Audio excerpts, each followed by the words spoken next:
To Be Hero X, this was episode number 9. They continue to be on a roll. This episode, we got a deeper look at Lucky Cyan on her origin story on how she became an official hero. Now, it's undisclosed in which way she is a hero. You have to imagine very similar to like a healer. She'd be like a support hero, basically, if she's like on the field with other heroes when they're fighting villains, that she would be there to provide luck. So then that way things go the hero's way.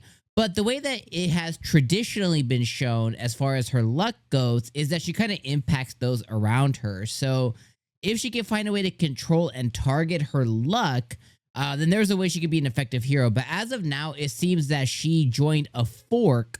And what I mean by that is she did join the hero section, the hero department. But it sounds like they're supporting her through her music. And because she has such notoriety about her powers and being a hero, that's kind of how she's able to, provide income, provide popularity, provide notoriety to the support and to the hero department and stuff. And that's why she's kind of has her own renown. So you have the major heroes who are just like X, and who are like, all the other heroes, like, the commoner and all of them over here. But then on another fork of it might be, people who don't have necessarily skills that fit into the traditional hero mold, which could be like singers, actors, things that are still really well known, but it's kind of like a different way that their powers are used depending on what their power is. Again, hers is luck. So really enjoyed getting a peek behind seeing how she became a pop star, how she became a pop idol, seeing how she learned how to sing, learn how to play guitar, learn how to do all these things.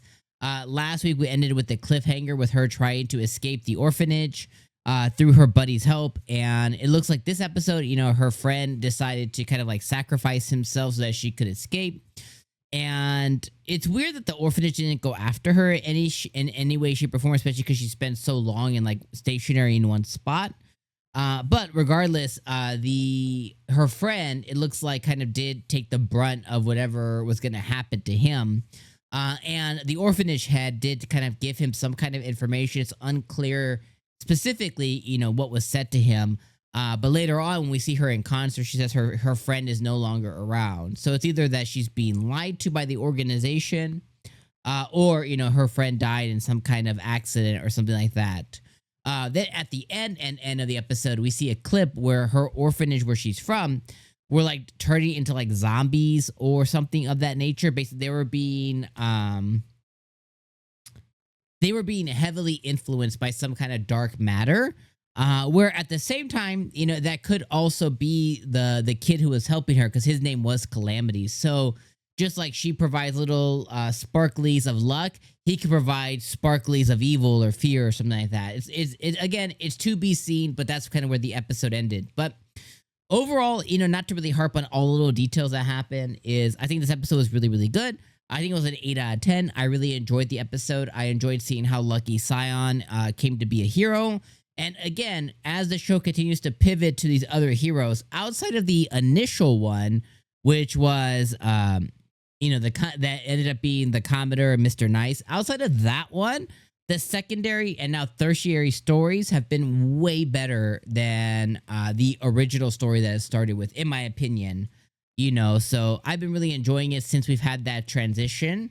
And I like how they continue to weave, other characters we've seen as they're trying to tell their stories. They continue to weave them into, because like Lucky Cyan, she was in the Nice story.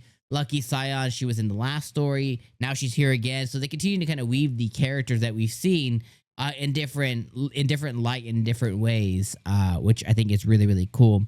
And I also really like how this episode, as well as last episode, continue to be animated as opposed to 3D animated.